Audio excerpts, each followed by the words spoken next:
ډیره مربري تاسو ته پته ده چې نن مونږه خبرې کوو په اعتراف باندې او اعتراف دا هم تاسو ته معلومه ده چې د ډېر لوی لیکوال دانشور او فکشن رایټر ټالسټای لیو ټالسټای کتاب دی چې اصل کې په روسي ژبه کې دی او د دنیا په بله ژبو کې ترجمه شوی دی. دغه اعتراف ته راتللو نه مخکې زه غواړم چې لږ تاسو سره د روس خاوره، خلک، مذهب، ادب په دغه پس منظر لنډه خبره داسې وکړم چې زمونږ د سیمې سره یې مونږ وتړو چې زمونږ کومه سیمه ده او په هغې کې پښتو ادب تخلیق کېږي او د پښتو سره د نورو ژبو ادب تخلیق کېږي، هغه د دې روسي خاورې سره، روسي تهذیب او تمدن سره چرته نزدېکت لري او که لري نو څه نزدېکت لري او آیا په مونږ باندې د روسي ادب څه اثرات شته، که شته نو څنګه راغلي دي. نو لږه خبره په دې کوو، بیا به راځو دې خبرې ته چې په روسي ادب کې د ټالسټای مقام څه دی، دغه خدمات څه دي، دغه کتابونه څه دي، دغه د کتابونو موضوعات څه دي، او بیا به ورسره دا خبره هم کوو چې د ټالسټای په دنیا کې څه علمي او ادبي مقام دی، دغه د کتابونو، دغه د افکارو، دغه د لیکونو د دنیا په څومره ژبو کې ترجمې شوي دي، او بیا به دې ته راځو چې په دغه ترجمو کې دغه یو کتاب اعتراف چې دی هغه چرته ترجمه شوی دی، په کومو ژبو کې شوی دی، اصلي په کومه ژبه کې لیکلی شوی دی، او د ترجمو نه چې راتېر شو نو اخري خبره به زمونږ دی چې واټ از اعتراف کې دي څه. ټالسټای ویل څه غواړي، هغه خو خپل فکر په بلا ډېرو کتابونو کې څرګند کړی دی، اعتراف لیکلو ضرورت څه او اعتراف کې څه خاص خبره وه چې هغه ټالسټای کول غوښتل، نو بیا به دې ته راځو. نو دا ما تاسو ته یو خاکه مخې ته کېښوه، یا تاسو ورته آوټلاین ووایي چې دغه آوټلاین کې به مونږ خبرې کوو. نو ټول ناول راځو دې ته چې دا روس چې دی دا په ډېره خورا رقبه پروت دی او په دې کې د خورې رقبې کېدلو باوجود داسې منظمه حکمرانی او داسې منظم تهذیبي شناخت چې دی هغه وروستو راغلی دی. یعنې مونږ که ګورو نو په 400 عیسوي کې، یعنې د حضرت عیسی علیه السلام نه بعد 400 کاله چې تیر شي، په 400 عیسوي کې په ړومبي ځل د یو سټیټ شکل روس اخیستی دی او هغه هم یو جرمنی دی حکمران هرمان ریش چې هغه په ړومبي ځل د روسي خاورې ته د یو سټیټ شکل ورکړی دی. نه مخکې قبایلي ژوند و بغیر د یو ریاستي طور طریقې نه روسي معاشره مخ په وړاندې تله. د 400 عیسوي نه واخله تر 900 عیسوي پورې په روس کې ډېر انتشار، ډېر ګړبړ او ډېرې حملې او ډېرې مسلې وي، او دا مسلې او دا حملې مختلفو قومیتونو کړي دي، مختلفو حمله آور خلکو کړي دي چې په هغې کې تاتاریان هم شته، په هغې کې سکینډینیوین هم شته، په هغې کې فرینچ هم شته، په هغې کې جرمنیان چې دی زیات غالب دي، د جرمني ډېر اثر پاتې شوی دی په روس باندې. نو تر 900 عیسوي پورې د روس د سټیټ موجودګۍ باوجود په هغې کې ګړبړ او انتشار او لرې برې ډېر په عروج و. بیا داسې کار شوی دی چې په دې 900 عیسوي کې سلاف یو قوم دی چې د هغوی په یو خاص سیمه باندې حکمراني وه په رشیا کې. رشیا خو ډېره خورا رقبه ده، په کومه خاص سیمه چې د سلاف قوم حکمراني وه، په دې وخت کې دې ته ضرورت پېښ شوی دی چې خپل تجارتي تعلقات د قسطنطنیه سره، د ځینې اسلامي هیوادونو سره او د عیسايي خو په خپله دغه خپل هیواد و، د عیسايي هیوادونو سره تعلقات هم وساتي، تجارت هم وکړي، راشه درش هم وکړي.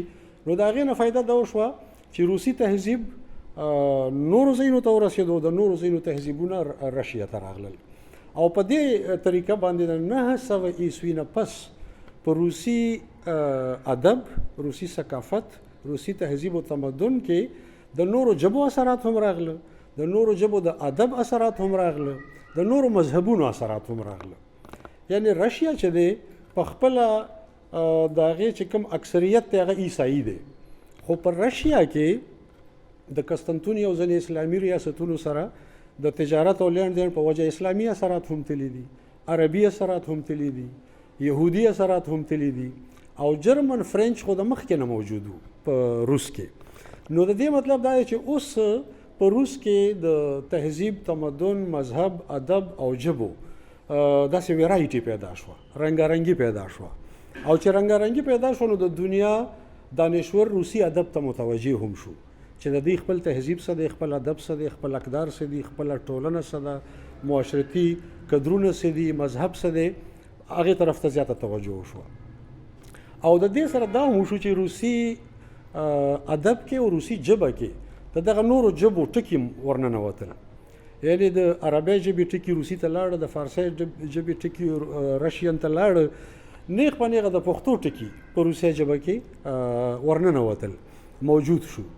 او دا دې هم تاسو ته کلیر وي چې د رشیا زمونږ د بیلټ سره ډېر نسبتونه دي چې هغه جغرافیایي هم دي، هغه تاریخي هم دي، تهذیبي او مذهبي هم دي، تجارتي هم دي.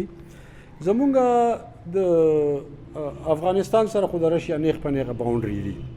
تاسو د کندوز که څوک وي پکې نو زمونږ رشیا چې دی د کندوز سره باونډري ده، دې خوا ته پښتانه دي او دې خوا روسیان دي. بیا په رشیا کې په خپله پښتانه دي. په رشیا کې د پښتو ډېر لوی لیکونکي سکالران دي چې دوی روسیان خو د پښتو لیکونکي دي. ما سره په خپل افغانستان کې یو سکالر میلو شو، سولت میرګن نوم یو. نو سولت میرګن سره چې ما ګپ شپ کولو نو هغه زمونږ د دې کلیوالو پښتنو نه ښایسته پښتو ویله. نو ما به ورته ویل چې ته خو روسي د پښتو څنګه وې؟ نو خو زه د روس د وطن یم، خو روسي پښتون یم که نه. نو د روس چې کوم لیکوال دي په هغې کې اسلانوف دی، په هغې کې نور بله خلک دي چې د میړني ولس ادبیات یو کتاب که چا کتلی نو په هغې کې زمونږ د دې سیمې د سیاسي تحریکونو او زمونږ د دې شخصیاتو د باچا خان، د کاکاجي صنوبر او د دې خلکو داستانونه او جدوجهد او دا ټول بیان شوي دي. زما مطلب دی چې روس سره زمونږ په دې وروستي دور کې ثقافتي، تهذیبي، ادبي او لساني تړون چې دی هغه ډېر نږدې دی. د باونډري په وجه هم، د بیلټ په وجه هم. تاسو ته دا پته شته چې د روس نه رابېل شوي کوم ریاستونه دي، دا کرغزستان او ترکمنستان او دا نور چې څومره ستان دي، دا ټول نیم نیم پښتانه دي. ځان ته خو وایي روسیان، خو دا اصل کې دي نیم پښتانه.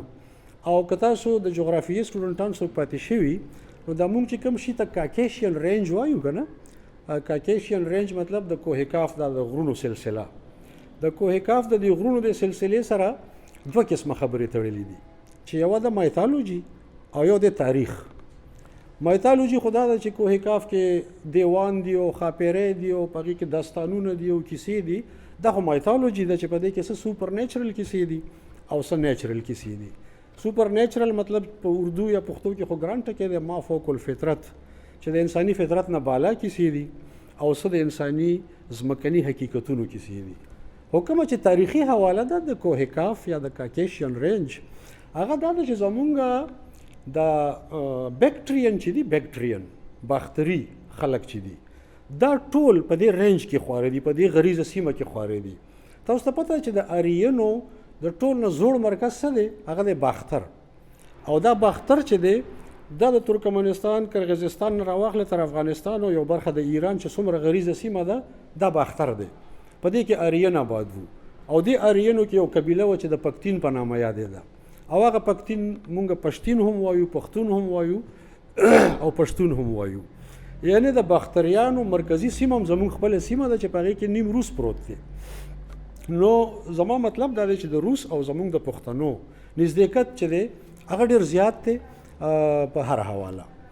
تاسو ته به دا اندازه نه وي چې په دې روسي سیمه کې یو ژبه ده چې هغې ته وایي اوسیټک.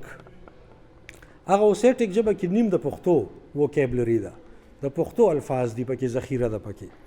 او که مونږ لساني اشتراکات لټو که نه، دا ژبنیز مشترک اړخونه لټو، نو مونږ د خپلې پښتو موازنه خو کله سنسکرت سره کوو، کله د ژوندو فارسي سره کوو او کله د سامي ژبو سره کوو.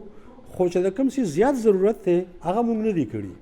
د اوسیټک سره زیات ضرورت دی، د روسي ژبې سره زیات ضرورت دی، د جرمني ژبې سره زیات ضرورت دی. په دې کې زمونږ ډېرې مشترکه اساسي دي او دا ځکه چې دا ټول آریین دي. مونږ هم آریین یو، جرمنیانو به چاته پته نه دا آریین خلک دي. بلکې د جرمني زه تاسو ته وایم چې هغې ځینې ټکي داسې دي چې بیخي زمونږ په تلفظ کې دي.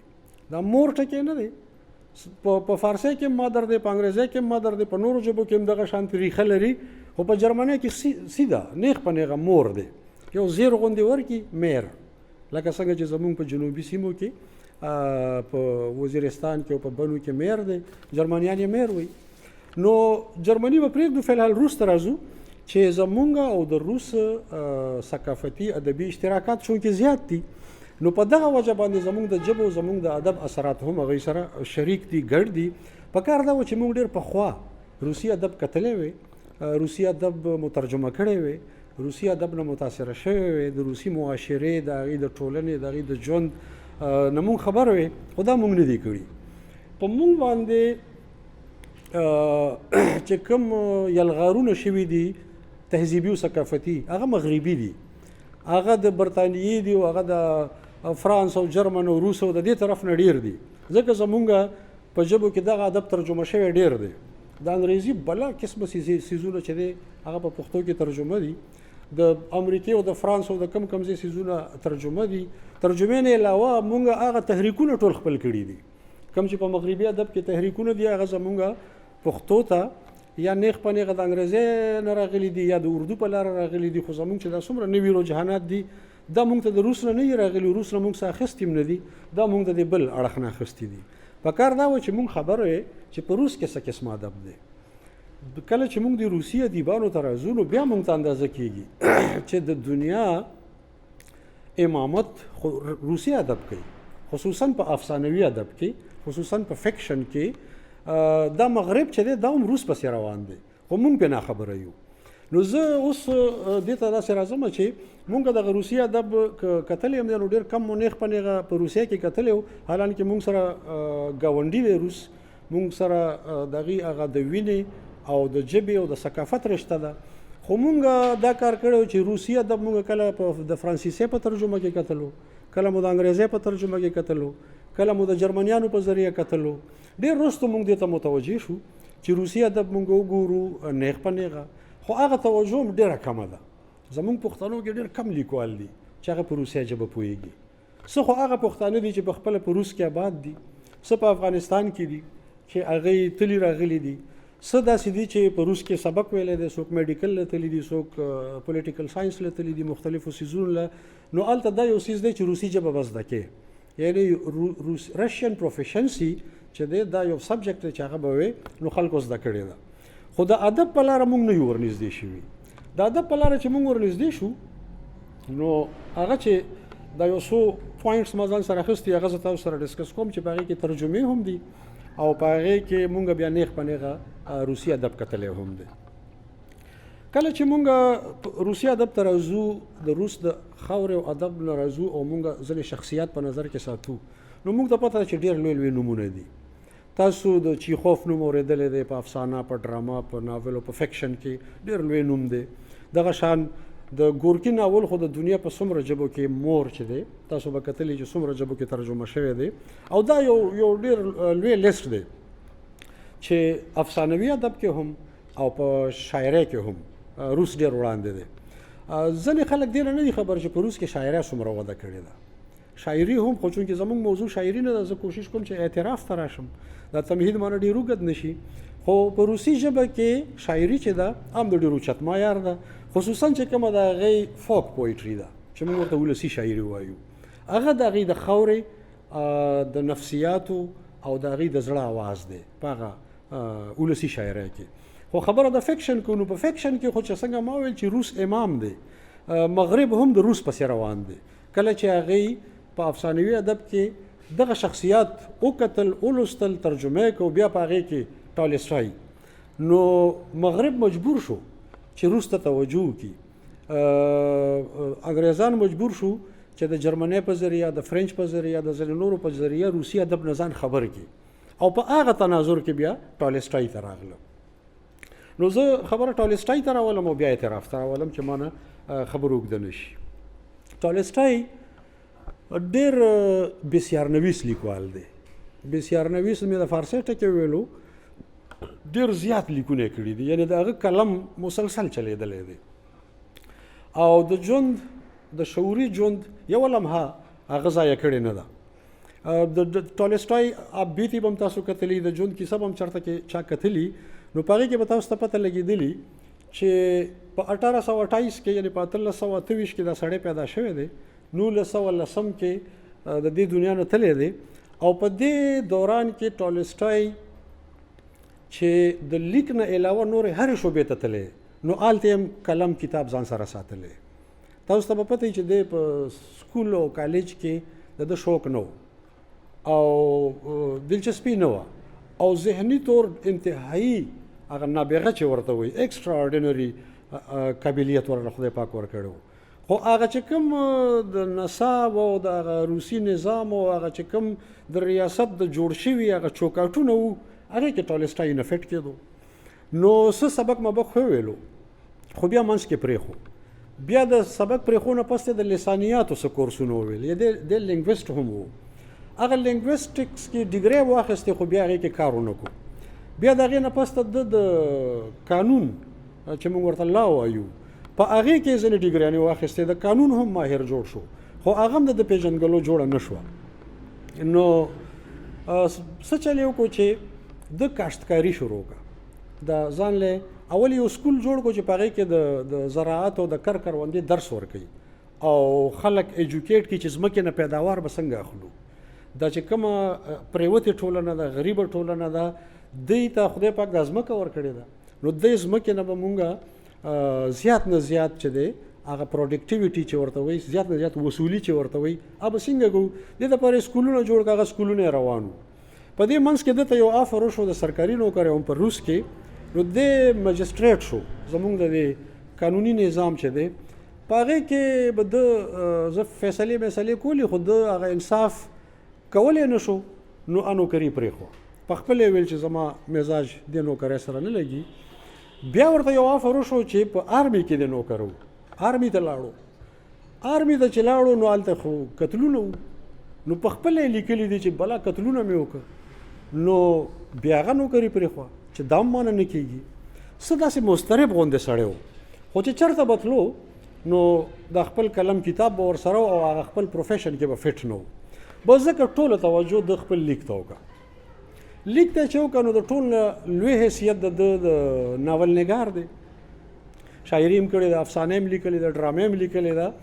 د چیخوف سره چې ملګرتیا جوړه شو بیا افسانې او ډرامې ته ډېر مایل شو. بیا چیخوف سره جګړې مو کې، مخالفتونه پیدا شو، نفرتونه پیدا شو. بیا را یو ځای شو، بیا یو اداره جوړه کړه په شریکه هم د ټالسټای په نوم باندې چې په هغې کې به ډرامې سټیج کوو. ډېر لوی کار یې وکړو، خو د هغه پېژندګلو ډرامه هم جوړه نه شوه، افسانه هم جوړه نه شوه. خلک ذکر کوي چې دی لیکلي دي، د ده شناخت چې دی هغه ناول جوړ شو. او بیا ناولونه یې داسې ولیکل چې 2 ناولونه خو دنیا په مخ اخیستې ده، جنګ او امن او اناکرینینا. دا لږ ګران نوم دی، خو دا نوم چې دی دا په هغه ناول کې د یو فیمیل کردار نوم دی. اناکرینینا چې دی دا د یو فیمیل کردار نوم دی.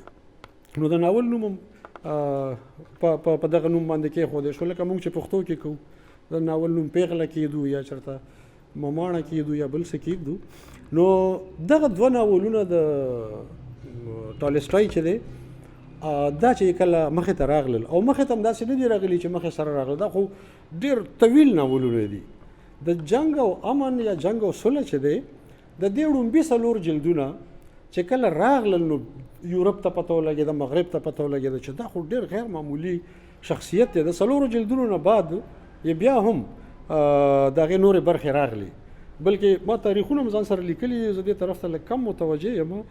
په 1863 کې د جنګ او امن منصوبه ټالسټای جوړه کړه.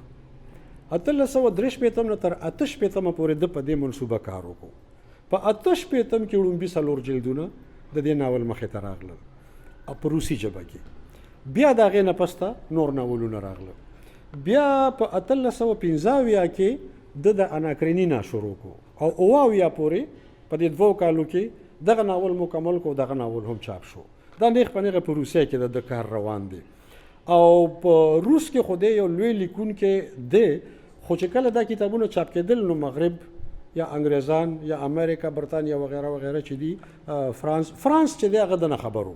د هغې وجه دا وه چې د ته فرانسیسي ورتله، د فرانسیسي کورسونه ویلو، د نیغ په نیغه فرانسیسي کې خط و کتابت هم کولو، او د دوستانو په فرانس کې چې هغوی به د رشین افسانه یا مختصر لیکونه هغه به په فرنچ کې ترجمه کول.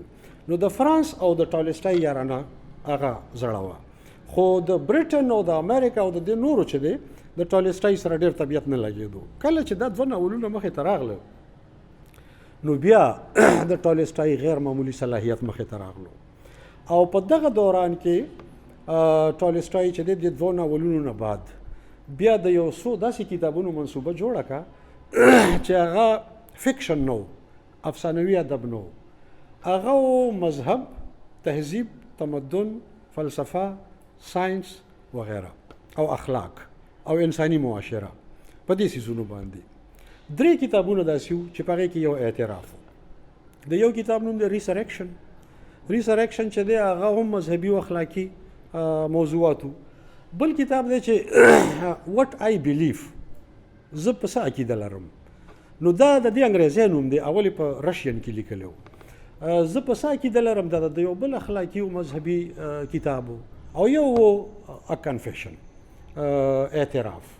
نو دا 3 کتابونه داسې وو چې دا د ټالسټای د مذهبي، اخلاقي، فلسفیانه، ساینسي موضوعاتو احاطه کوله، فکشن نو. خو دا یو کمال دی چې د ټالسټای اعتراف به تاسو وګورئ، وړوکی کتاب دی چې هغه د ناول په نیت نه دی لیکلی شوی، خو د ناول نه زیات سسپنس، د ناول نه زیات لوستونکي ځان ته راښکل، او زما یقین دی چې څوک هم شروع کړي نو په یو نشست کې به ترې پاه نه سي، کیدای شي چې مونځ او روټۍ هم ورته پرېږدي او اعتراف ختم کړي. او دا هم تاسو به حیران شئ چې د اعتراف زما په پښتو کې دا تجربه ده چې زه په پښتو کې اعتراف لیکم. نو ما خو د انګریزیانو ترجمه کړی دی، نو په انګریزي کې خو بیا د دې نه زیات اټریکشن وي، زیات خوند وي، ځکه چې زه خو د انګریزیانو ترجمه کوم. خو چې د انګریزي کې د دې نه زیات خوند وي نو په اصلي روسي کې بیا څومره خوند وي چې کله موږ د ټالسټای لفظونه ګورو، د هغه په لفظونو کې د هغه ذات شامل دی، د هغه نفسیات شامل دي، د هغه داخل شامل دی، د هغه یو طویل فني ریاضت د هغه په لفظونو کې شامل دی، پټ پروت دی. نو چې څوک په روسي پوهېږي او په روسي کې اعتراف ګوري یا د نور کتابونه ګوري نو د هغې به څومره خوند وي او څومره کشش وي او څومره راښکون وي. خو تاسو په پښتو کې هم دا کتاب وګورئ. بلکې ما خپل هم دا کوشش کړی دی، زما خپل نثر چې هر څنګه دی، خو دا کوشش مې کړی دی چې په نثر کې داسې یو خوند پیدا کړم چې خلک د ټالسټای نه یا خو لرې لاړ نه شي یا بدزنه نه شي یا د هغه د دومره لوی نوم او د دومره لوی اسلوب نه مایوسه نه شي. نو ما د ترجمه کې کوشش کړی دی چې دغه شانتې د ناول رنګ، افسانوي رنګ، تخلیقي رنګ پکې زه واچوم، او بیا د هغه چې هغه کوم واقعیات هغه بیانوي نو هغه خو ما کوشش کړی دی. اوس چې موږ نیغ په نیغه اعتراف ته راځو نو زه 15 منټه په دې خبرې کوم، بیا به ستاسو خبرو اترو ته سوال جواب ته راځو. اعتراف چې دی، د اعتراف په نوم موږ سره عالمي شهرت یافته یا نړیوال مشهور کتابونه 3 دي. هسې خو د اعتراف په نوم بله ډېرې شعري مجموعې هم شته د کنفیشن په نوم، خو په انګریزي کې چې دی د کنفیشنز په نوم باندې 3 داسې کتابونه دي چې هغه په دنیا کې مشهور دي. یو دی د سینټ اګسټاین د ټول ناولنی کتاب چې هغه په 400 قبل مسیح کې، 400 عیسوي کال کې، 400 عیسوي کال کې یعنې 1000 کاله مخکې د سینټ اګسټاین کتاب دی په لاتینۍ ژبه کې. د هغې پوره نوم دی کنفیشنز. خو دا کتاب داسې دی لکه د ټالسټای یو ناول چې 14 جلده کتاب دی. دا کنفیشنز لوستل هم بلا ګران دی، اعترافات دا لوستل هم بلا ګران کار دی، ترجمه کول هم بلا ګران کار دی، یو لوی وخت غواړي، نیم عمر غواړي د سینټ اګسټاین کنفیشنز. خدای دې وکړي چې هغه مونږ د خپلې ژبې ته راواړو، ترجمه یې کړو. ورلډ کلاسیک دی، عالمي کلاسیک دی د سینټ اګسټاین کتاب. اوم د دغه حیثیت یو بل کتاب دی مونږ سره، د هغې نوم هم کنفیشن نه دی، کنفیشنز دی. هغه کنفیشنز چې دی هغه د روسو کتاب دی. نو روسو تاسو ته پته ده چې د کوم پایې لوی لیکوال دی، او د روسو کتاب په فرنچ کې دی. دا دواړه وروسته انګریزي ته ترجمه شوي دي، لاتینۍ والا هم فرنچ والا هم انګریزي ته ترجمه شوی دي. نو دغه کنفیشنز چې د روسو کوم دی ټولستای دغه کتاب نه ډېر متاثر و. هغه د سینټ اګسټاین د کنفیشنز چرته ذکر هم نه دی کړی، تعریف هم نه دی کړی، خو د روسو نو دومره متاثر و چې د روسو علامتي تعویض به په غاړه کې اچولی او د روسو د کنفیشنز حوالې به ورکولې په لیکچرو کې. ما دا خبره ونه کړه چې ټولستای ډېر سفرونه کړي دي. هغه په خپله خو ژوند زیات په ماسکو کې تېر کړی. د خپل کلي نوم یې یاسنا پولیانا. یاسنا پولیانا د کلي نوم خو هغه په روس کې او بیا په ماسکو کې او د روس په نورو ښارونو کې ژوند تېر کړی و.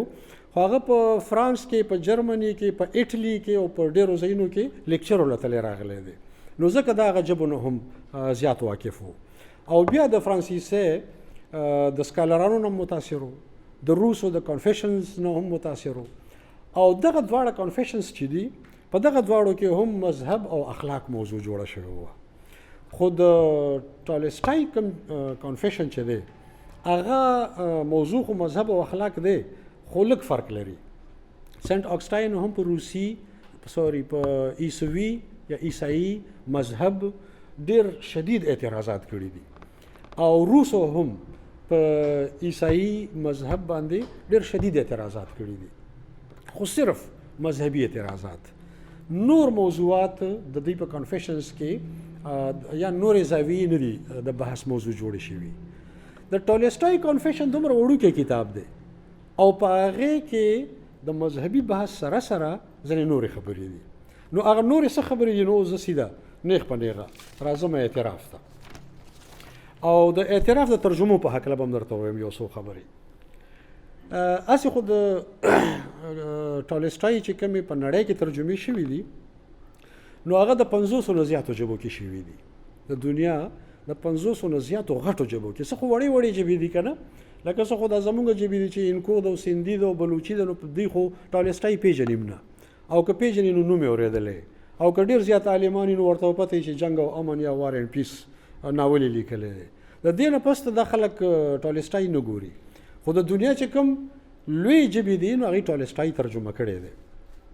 دوه ژبې داسې دي چې هغې ته دا اعزاز حاصل دی چې د ټولستای د شعوري ژوند نه واخله تر مرګه پورې یو لفظ چې دی چې هغه په کتاب کې محفوظ شوی دی، په رساله کې، په مختلفو ذریعو کې هغه د چاپ په شکل محفوظ شوی دی، نو هغه په دغه دوو ژبو کې ترجمه شوی دی. دغه دوو ژبو کې د مترجمینو نومونه زه تاسو ته واخلم ځکه چې دوی ډېر کمال کړی دی. ژبې خو به زه تاسو ته په اسانه ووایم چې هسې خو په فرانسیسي، جرمني او په دې نورو ژبو کې شوي، خو دا کمې دوه ژبې چې دي دا یو انګریزي ده او یو چاینا ده.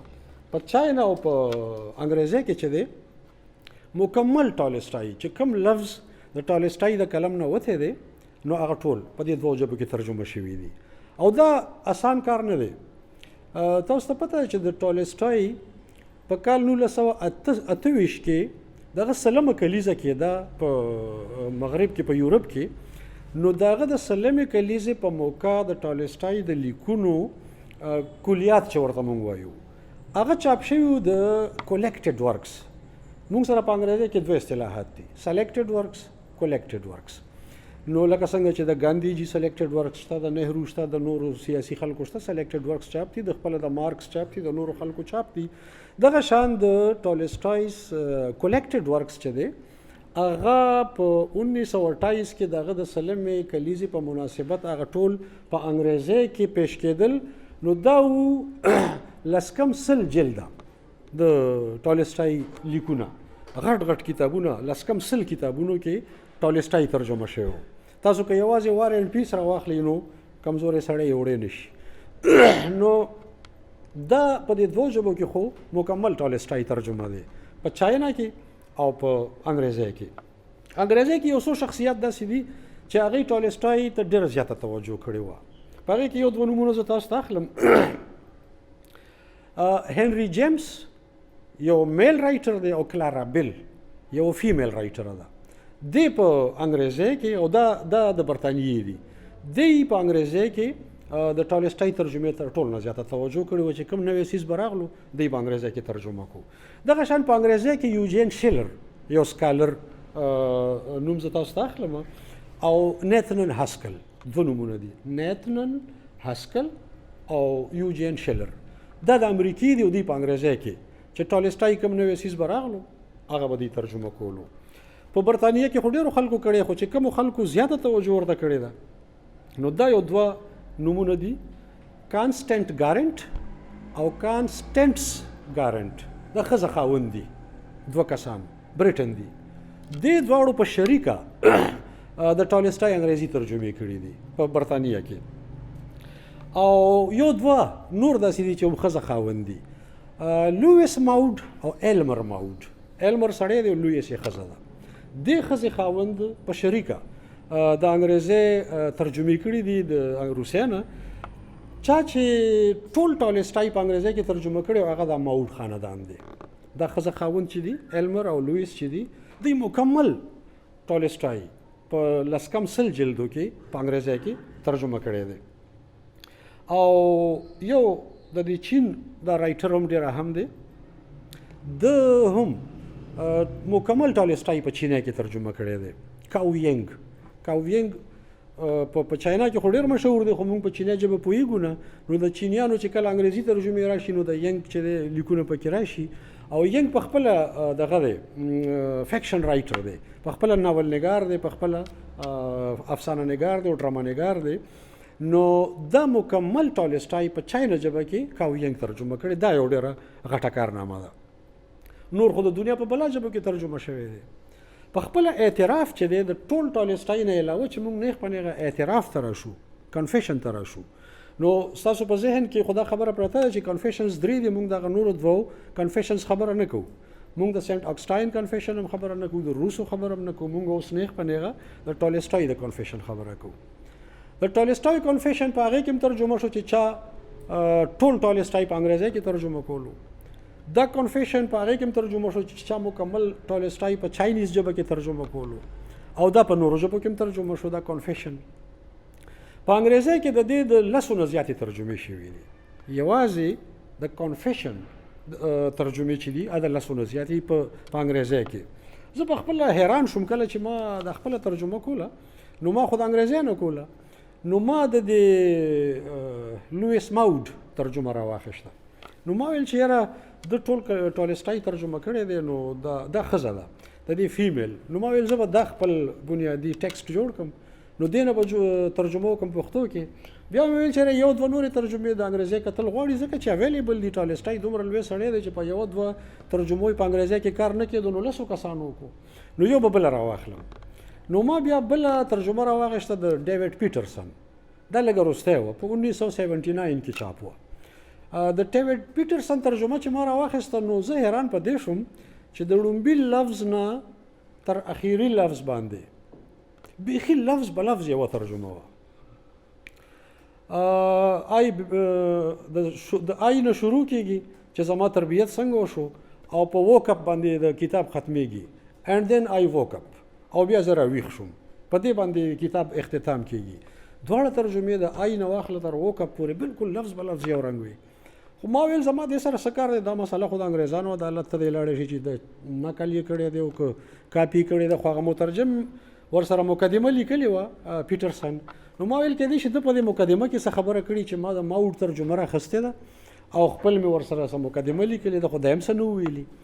نو بیا مې ویل چې یاره دا کسکران لکه چې هلته هم شته دی په دې یورپ کې هم لکه چې خلک یو بل نه د اغلا ملا کوي که نه. نو هغه خو بیا د دې باوجود ما ترجمه چې دی د ماود والا خو راواخیسته خو مقدمه مې د پیټرسن راواخیسته ځکه چې ماود کتاب سره مقدمه نه وه لیکلې.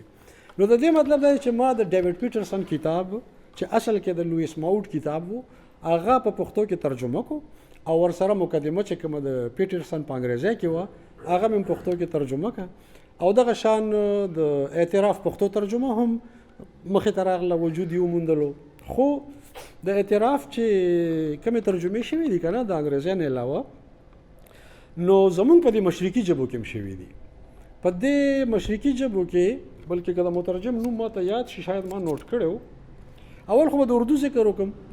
اردو کې خو ګڼ شمېر ترجمې دي، لکه څنګه چې په انګریزي کې لسونه زیاتې دي، داسې په اردو کې هم شپږ اتیا ترجمې د اعتراف موجود دي.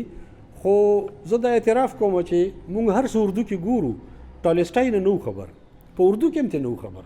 یعنی تاسو حیران بشئ چې د اردو کې موږ هر شی ګورو، انګا بنګا ګورو، شاعري هم ګورو، فراز هم ګورو او ټالسټای نه ګورو. ډېرو ته پته نشته چې په اردو کې به چېرته د اعتراف ترجمه وي. حالانکه شپږ ترجمې ما کتلې دي، په هغې کې ما دوه وکتې، د ټول نه زړه ترجمه او د ټول نه نوې ترجمه په اردو کې چې کومې وې، د منځ کې نورو خلکو هم کړې وې. ټول نه زړه ترجمه چې دا هغه په 1917 کې په لکنو کې نول کې شور پریس کې چاپ وه او د هغې مترجم و بابو چرن لال. نو بابو چرن لال چې ډېر پخوا کړی 1917 زړه خبره ده، د دې نه مخکې په اردو کې د دې ترجمې شوې نه وې. نو هغه ترجمه ما وکته، نو هغې ترجمه کې خامیا دا وې چې د ټالسټای مکمل اقتباسات یې پرېښي وو. پته نه لګي چې د ده به ورسره یا هغه فکر سره نه لګېده یا د ټالسټای یا سوچ سره به طبیعت نه لګېدلو. سړی هندو دی او اعتراف کې خبرې مذهبي وي، خو بهرحال مترجم خو دې سره کار نه وي. د مترجم خو کار دا دی چې څه د ټالسټای فکر دی هغه وړاندې کړه.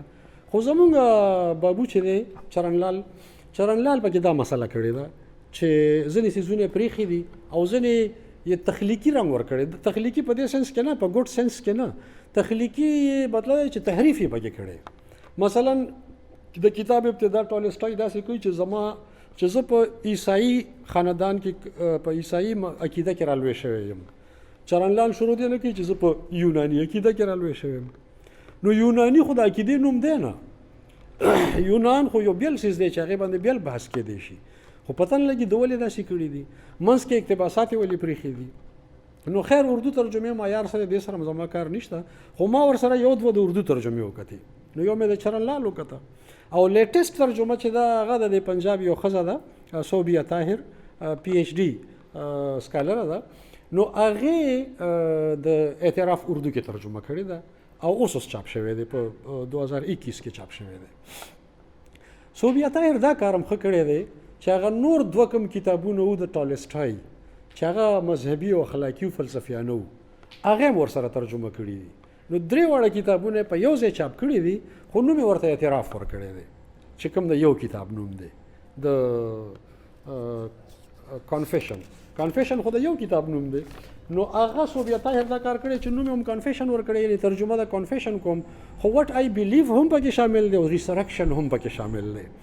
او دې صوبیه چې ده دې هم د انګریزۍ نه کړي دي اردو ته. په عربۍ ژبه کې انتیونس بشیر یو عربی دی، عربي رایټر دی، ناولسټ دی، هغه د کانفیشن ترجمه د انګریزۍ نه عربۍ ژبه کې کړې ده. نو موږ ته د اردو پته نشته چې ټالسټای په اردو کې اویلیبل دی، نو د عربۍ به راته څه پته وي. بیا علي رضا مجیدي یو ایرانی دی، هغه په فارسۍ کې کړې ده. نو ظاهره ده چې موږ ته د فارسۍ هم پته نشته. هسې زه ستاسو په مخکې لکه دا خبره ایښول غواړم چې د اعتراف عالمي حوالې سره دومره لوی کتاب دی چې عربیان او فارسیوان او کم خلک ورته را رسېدلي دي، موږ پښتانه ورته نه رسېدلي. د اعتراف د لیک منصوبه چې ده هغه ټالسټای په 1880 کې شروع کړې وه. 3 کاله په دې منصوبه ولګېده او په لومبي ځل په روسۍ ژبه کې دا کتاب په 1882 کې چاپ شو. 1828 کې خو دی پیدا شوی و، 1882 کې د اعتراف چاپ شو. او اعتراف چې چاپ شو نو اول د پخپله یعنی د چاپ نه مخکې دا منصوبې کولې چې دا د چاپ قابل دی که نه دی. ټالسټای خو ډېر لوی نوم و، دغه خو وار اینډ پیس او انا کرینا او کم شاهکارونه چې د دنیا په سر ګرځول. نو دی کانفیډنټ نه و چې دا خو ما د خپل مزاج نه لږ په بدله موضوع کتاب لیکلی دی، نو چې دا چاپ کم که چاپ نه کم. خو ښځې ورته مشوره ورکړه چې دا چاپ که، او چې خوف او نورو ملګرو مشوره ورکړه چې دا د چاپ کتاب دی. د هغې یو برخه ده په اخبار کې چاپ که، بیا په هغې ښه ریسپانس راغلو، نو ده بیا فیصله وکړه چې یاره چاپ کوم یې. دا چې تاسو ته پته وي چې د ده ښځه چې وه که نه صوفیه، دا ډېره ادبي ښځه وه. د صوفیا نه داسې ستاسو اندازه کېږي چې دا به مسلمانه وه، خو مسلمانه نه وه. صوفیا بهرس نوم یې و. دا چې کوم ټالسټای دی، کاونټ ټالسټای، دا ټالسټای د قبیلې نوم دی.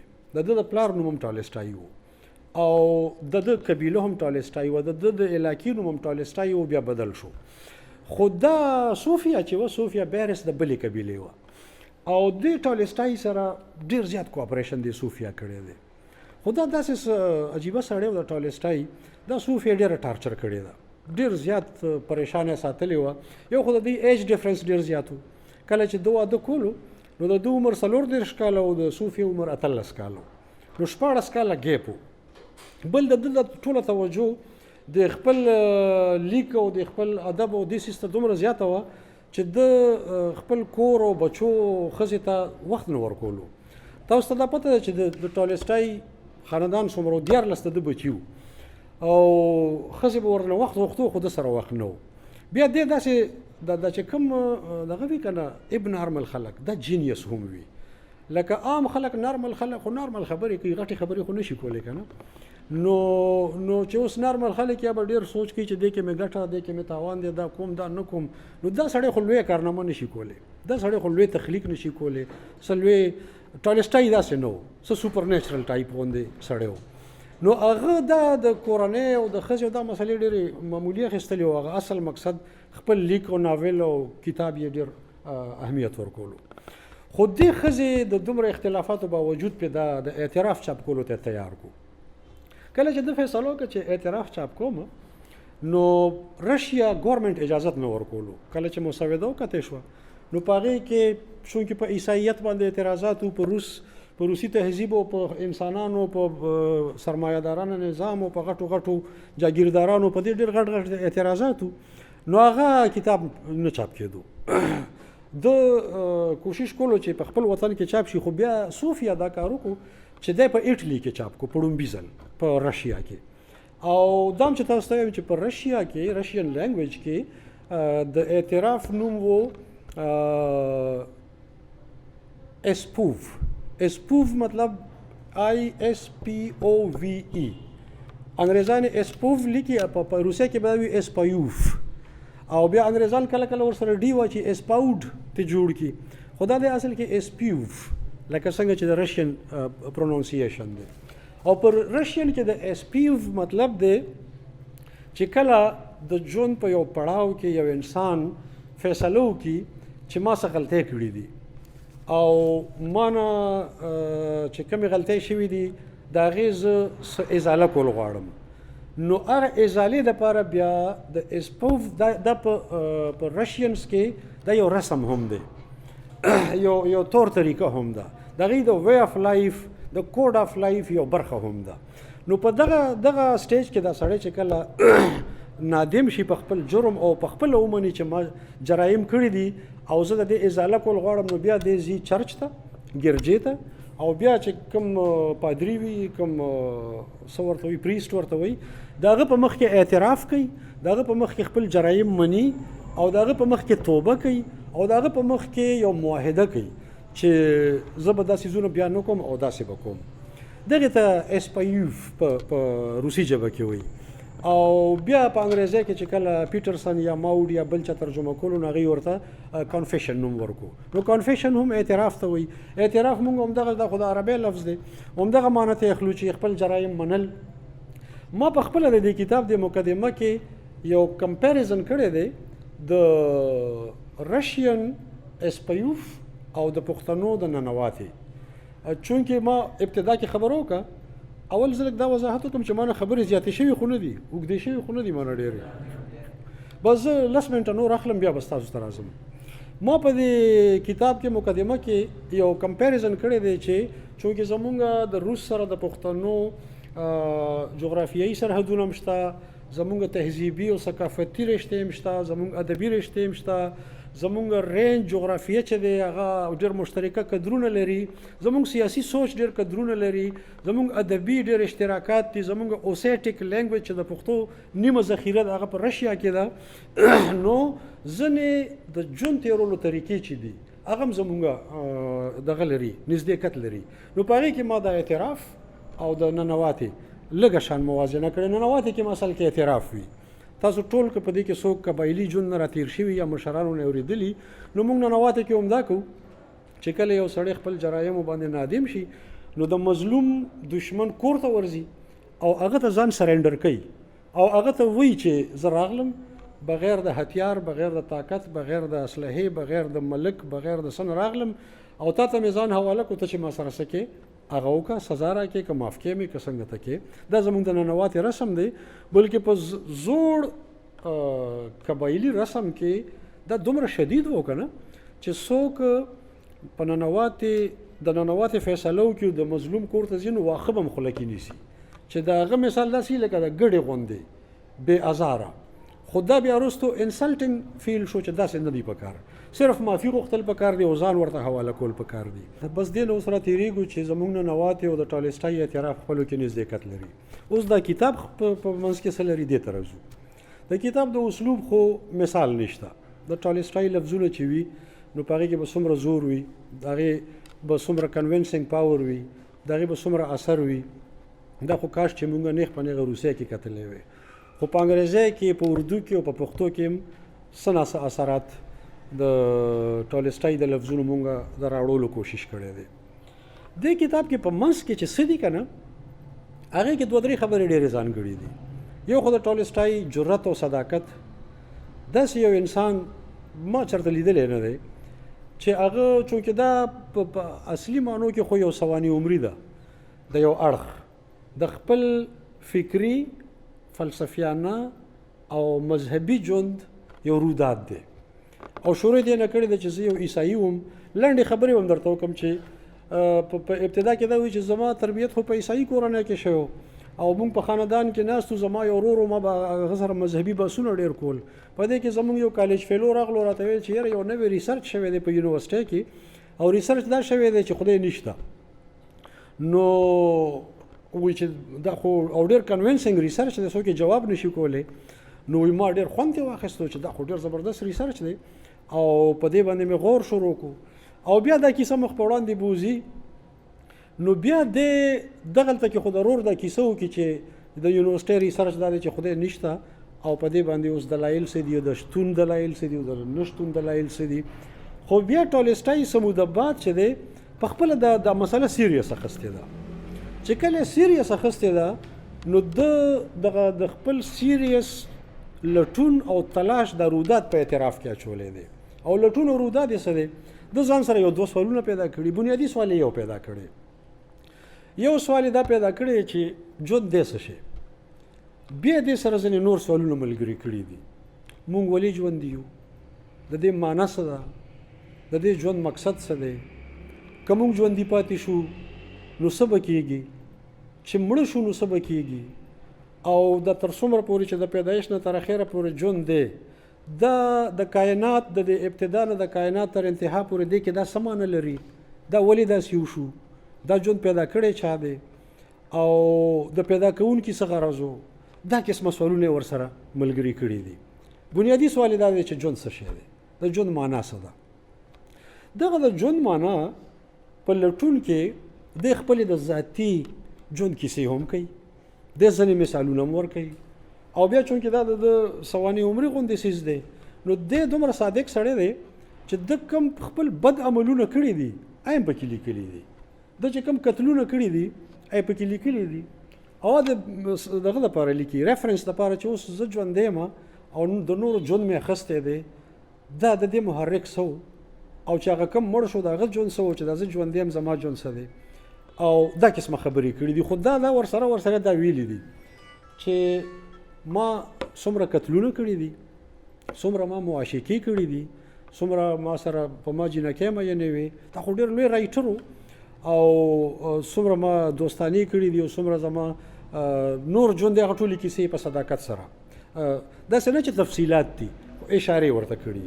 نو ما ته دا سړی ډېر لوی سړی ښکاره شو چې دی د دومره لوی نوم ګټلو نه پس خپل حقیقت نه پټوي. یو خو عام سړی که نه د لارو کوڅو، نو عام سړي باره کې خو که ته ووایې چې یاره دا ټیک کړي دي او که دا غلط کړي دي، د سوسایټي هغې سره کار څه دی، د اولس هغې سره کار څه دی. خو ټالسټای خو د یو سړي زوی یا د یو سړي پلار نه دی، خو پبلک فګر دی، هغه د ټولو انسانانو یو شخصیت دی، هغه سره د هر چا کار دی. نو چې د هر چا کار دی نو هغه د خپل ذاتي ژوند هر خبره چې کوي دا ډېر لوی جرأت غواړي، ځکه چې د هغه خبرې داسې خو نه چې د یو جومات مولا چېرته تقریر وکړو یو 100-150 خلکو واورېدو خبره هېره شوه. ټالسټای د کلم نه چې خبره وځي دا خو د تاریخ برخه جوړېږي، دا خو د دنیا ګوټ ته رسي او ګوټ ته رسېدلي دي. ما د پښتون په حیث د هغه د رشین اعتراف ترجمې ضرورت محسوس کو. نو ټالسټای څه دی نو ځکه مې محسوس کو، ګنې مولانا بجلیګر به ترجمه کو، خو ټالسټای بیا هم دا جرأت کړی دی.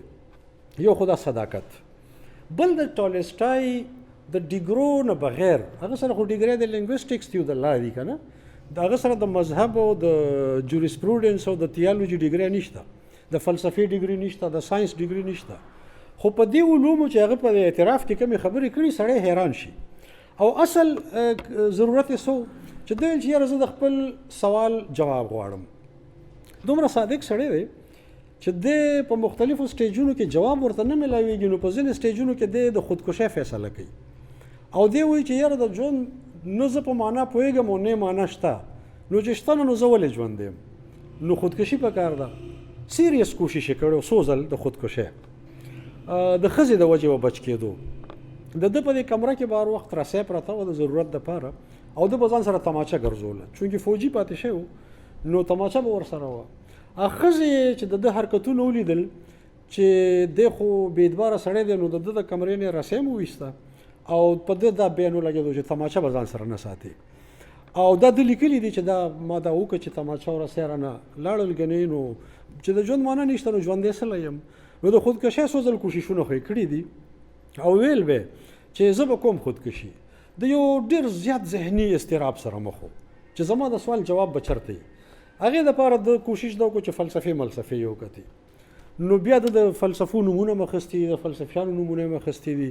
زیات متاثره د شوپنهار نه دی چې هغه مې وکتو، بیا ځینې نور وکتل. خو دی وایي چې یاره زه خو هغه د انر سیلف سیټسفیکشن غواړم، نه مې شوپنهاور کولی شي نه مې بل فلسفي کولی شي. دا فلسفې هسې فضول دي، دوی سره د دې جواب نشته چې د ژوند معنا څه ده. فلسفه پرې خو ساینس ته لاړو. بیا دا ویل چې یاره زه ځلې ساینسي مفکرین، کتابونه، ساینسدانان، تخلیقکاران ګورم چې دوی په دې کائنات خبره کوي. د فزیسټ چې دي، د فزیکس ماهرین چې دي، نو دوی د کائنات په پیدایش هم خبره کوي او د ژوند په پیدایش هم خبره کوي. بیا بایولوژیسټ هم وکته، ظاهره ده چې بایولوژیسټ په دې خبره کوي چې ژوند پیدا څنګه شو. مونږ خو دا وایو چې د یونی سیلولر میټر نه پیدا شو، ملټي سیلولر میټر ته لاړو او بیا ډاروین پکې تیوري اف ایولوشن هم پیش کړو. نور بایولوژیسټ لوی خلک دي. نو ټالسټای ویل چې یاره دغه خلکو سره که زما د سوال څه جواب وي، خو ساینس هم جواب ورنکو، مایوسه شو. بیا د مذهبونو ته لاړو. نو په مذهبونو کې د 3 مذهبونو نوم اخیستی دی چې یاره ما بودھ مت وکتلو او محمدنز نوم یې اخیستی، اسلام یې نه دی اخیستی. بیا مې محمدن وکتل، بیا مې بودھ مت وکتل، بیا مې خپل کرسچینټي په خپله دی کرسچین و. نو د محمدن او د بودھ مت خو یې صرف ذکر کړی دی. بیا چې کله حوالې ورکړي دي او بحث یې کړی دی او رد یې کړی دی، بیا د عیسایت کړی دی. بیا ویلي چې دا کم د عیسایت د پنډتان دي، د لوی په چرچ کې او پادریان چې دي، دا خو ډېر لوی منافق خلک دي. دا خو د مذهب سره ډېر لوی کلواړ دی شروع کړی دی. دوی خو د دنیوي مفادو دپاره او د سرمایې د راجمع کولو دپاره او د ایکسپلایټیشن او د استحصال دپاره د ساده خلکو ژوند ته به برباد کو. نو مذهب یې پرېښود چې دا ډېر منافقه طبقه ده، د ټول نه خرابه بلکې ذلیلترینه طبقه دا پادریان او دا د چرچ مشران او دا کیپیټلیسټ او دا سرمایه‌دار دي. نو دوی نه خو بالکل متنفر شوی دی. بیا خودکشۍ یو ټرای کړې ده. خو د خودکشۍ د دغه ټرای دوران کې اخیري یو فیصله دا کړې ده چې یاره نه په فلسفو کې شته، نه په ساینس کې شته، نه په چرته هم نشته. نو د خپل ولس ته ورځم. هغه ولس چې ده ورته سکولونه جوړ کړي چې کاشتکاري به زده کوئ، ده ورته درس ورکولو چې د ځمکې پیداوار به څنګه زیاتو، کوم چې نهر او اوږي خلک دي هغې ته به مونږ وسایل څنګه زیاتو، کوم چې مفلسه طبقه ده د هغې حالت به څنګه راوچتو. دا ټول د ده یو طبقه وه. دی لاړو هغې ته او څه عجیبه کمال یې وکړو چې دی خو یو ډېر لوی سرمایه‌دار و، ډېر لوی جاګیردار زوی و. نو هغه جاګیر یې هم دغه خلکو ته وقف کړی و چې دا ستاسو شو، زه مالکانه حقوق ما ته نه دي پکار. خو د هغه خپل ژوند چې دی هغه طبقې ته راوستو او بیا لیکلي چې زما هغه عیاشۍ او هغه چې کومې کیسې وي هغه ما پرېښوې او زه اوس دې کې راځم زه لټوم چې ژوند څه دی. بیا دلته 50% اطمینان شوی دی او دلته دا ویلي دي چې یاره دا چې کوم خلک دي دوی په دې نه پوهېږي چې ما ته ایکسپلین کړي چې ژوند څه شی دی، خو د دوی کرکټر د دوی ژوند د دوی کردار د هغې زه مشاهده کوم او د هغې نه زه یو معنی راوباسم او د هغې نه چې کومې معنی راوباسم نو ما ته پته لګي چې یو دا خلک دروغجن نه دي، یو دا خلک چې دی دوی په خپله عقیده پوه نه دي چې څه ټیک دي او څه غلط دي، خو دوی په خپله عقیدې سره صادق دي. دوی که خپله عقیده هر څنګه ده دوی ته ټیک ښکاري. دا خلک په بیماری خوشحاله، په مرګ خوشحاله، په ژوند خوشحاله، په تکلیف خوشحاله، دوی ګیله نه کوي. دا خلک سیټسفای دي، دا خلک اطمینان والا دي. نو دا خو دلته کې چېرته کې د ژوند مقصد شته. نو بیا د خو ټالسټای په خپلو الفاظو کې یو څه زبردست انداز سره خبرې کړي دي او بیا ځینې تماثیل پیش کړي، تمثیلونه. مثال پیش کړي چې زه راځوړند یم په رسۍ کې او خپې مې زانګي او زه راپرېوتونکی یم، خو بیا یو چا بچ کم، هغه دا خلک یادوي چې چا بچ کم، دا کم چې د ده طبقه ده، د غریبه طبقه، او هغه وایي چې زه دوی د خودکشۍ نه هم بچ کم او تر څه حده ماته د ژوند معنا هم راکړه. او بیا د یو داسې نیمګړي انداز کې خبره پرېږدي او کتاب ختموي. یعنې د ناول نګار یا د فکشن رایټر دا هم یو خوبي ده چې هغه ټولې غوټې را پرانیزي هم نه. خو زمان هم دا خبرې ډېرې اوږدې شو، نو څنګه چې ټالسټای خپل اعتراف نیمګړی پرېښی دی، زه خپل دا تقریر نیمګړی پرېږدم، بس دا کافي ده. که تاسو څه سوال کوئ نو وکړئ.